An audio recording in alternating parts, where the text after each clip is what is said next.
Guys, welcome back to the YouTube video. This is your boy Lanza from Lanza News TV. Guys, remember to like, share, and subscribe, and do remember to hit that notification bell so in the next video drop, you are the first to be notified. But guys, we are coming to you with another video, and this one should have been done from the other day, but you know the work and everything.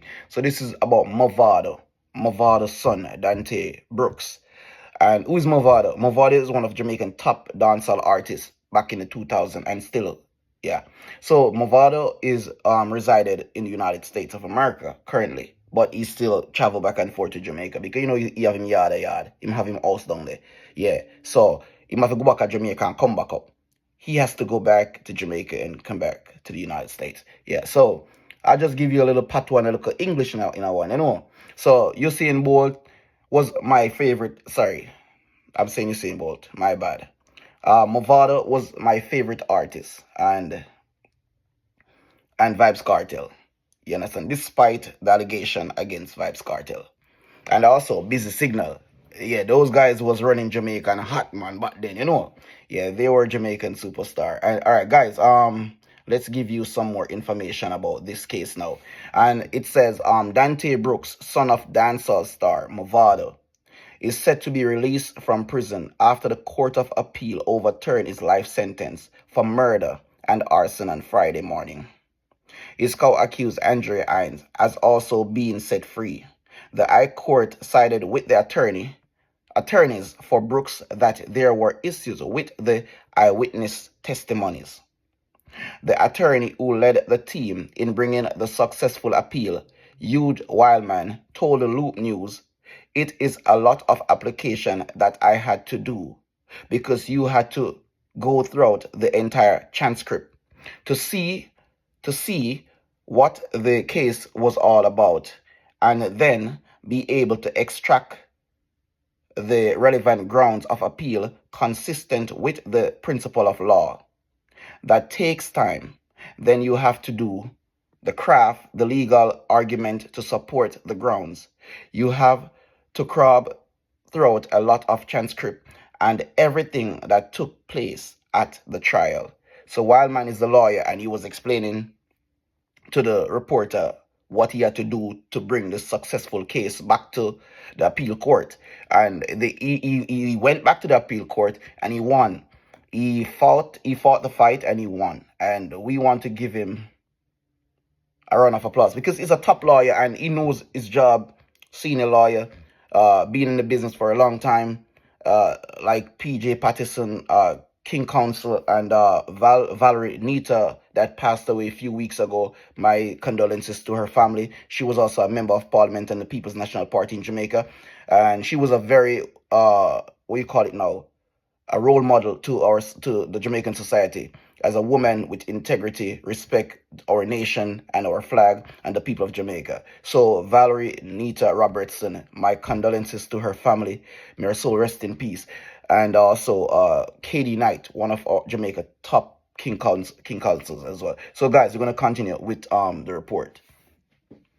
The critical grounds were the identification issues, which were not properly dealt with by the trial judge, and the prosecutor led a lot of inadmissible hearsay evidence. So there were issues of law as to the admissibility of evidence that should not have been there. And then the way the trial judge dealt with the identification issue, which were very critical in the case, Wildman explained. We were able to show how the hearsay evidence tied in with the identification issues. Wildman said nothing that the legal team say yet to get the hard copies of decision. So Wildman, big up yourself, enough respect. We appreciate you. And I think when a person is wrongfully convicted, he or she should be given the opportunity to set free. Doesn't matter who you be, lady, gentleman, boy, girl. But when a person commits a crime, he or she must do the time. And I just want to give respect to all the judges out there that do a good job, all the lawyers that do their honest job, the police officers who do a good jobs as well, all the persons in law enforcers that do from the scratch to their investigation, the detectives, all of them, because their jobs are not easy. And for you to prosecute a case as a prosecutor, you need evidence. You need enough evidence because you don't want to lose the case. You don't want to fail when you go before the judge and the jurors. So enough respect to every prosecutor in this matter, and also to the police officer who play their part, and also to the judge also, and the eyewitness, the persons who testify against the matter. And we continue now, guys. Asked Ked if he had heard from Mavado. Wildman, who's the attorney, said yes.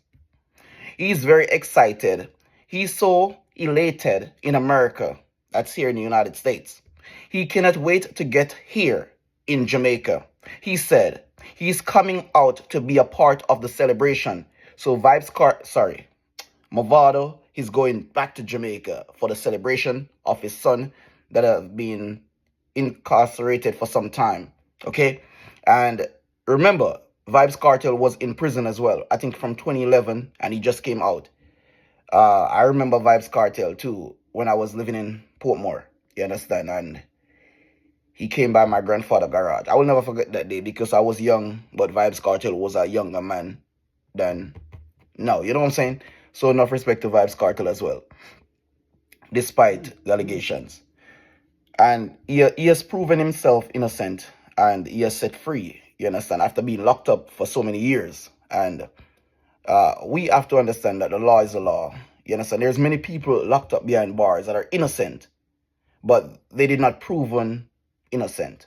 You understand? Because what I should say, maybe they didn't have enough evidence to set those persons free. You understand? And those person was given life sentence or time in prison to serve.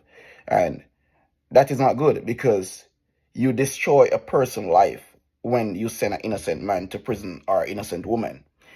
You take his freedom away from him or her. You set him back. You understand? Because where he could have been, you bring him back way back. So guys, let me continue now. Let me continue. Let me zoom up this thing right here. All right. And it says, Dante Brooks was sentenced to life in prison in the Home Circuit Court on March 19, 2021 for the 2018 killing of Lorenzo Thomas. He was also found guilty of illegal possession of firearm and arson and ordered to serve 22 years before being eligible for parole consideration. Additional, he was sentenced to 15 years behind bars on each count of illegal possession of firearm and arson. The three sentences were to run concurrently. So he was given a 22 years sentence with a 15 years sentence. So that would be 37 years in prison. At the time of his sentence, I think he was about 18 or 19 years old. You understand? And he was sentenced on March 19, 2021. But the killing occurred in 2018. And I remember when the Jamaican police, they respond to this arson, the house was set ablaze, and the fire department, and they extinguish the blaze. The police conduct their investigation, but I think that persons maybe didn't like the victim or the accused, and they just went and say anything just to get that person to go to prison. It's alleged. But to the Jamaican police who do a good job, I just want to give them a great level of respect as well. To our first responders, the fire department, the Jamaican police, and everyone in this case, I just want to give them a hands up or heads up. But to Mr. Let me see the name. To Mr. Where's his name? Hold on, people. To Mr. Lorenzo Thomas family, I want to wish you guys my deepest sympathy for the killing of your son, of your nephew, and of a life that have been taken away. I want to send out my deepest condolences to the entire family, and may his soul rest in peace. And I pray that justice will serve. And I pray that wherever the killer is or the killers, they will brought to justice. And the police will go all out just to find the persons involved in Mr. Lorenzo killing, and that person will be prosecuted to the full extent of the law and sent to prison. Because if you commit a crime, you must do the time. No one is above the law. Guys, I'm out. Peace. Thanks to you. So at the time when Dante was released from prison after the judge overturned his conviction, his sister came to pick him up, as well as his lawyer was present outside of the prison. And it was a joyful moment when the family got reunited. Sister and brother haven't seen each other for the past 4 years, and it was overwhelmed with the family. I should say, my bad, not 4 years, 6 years, from 2019 until 2025. So guys, stay tuned. Thank you.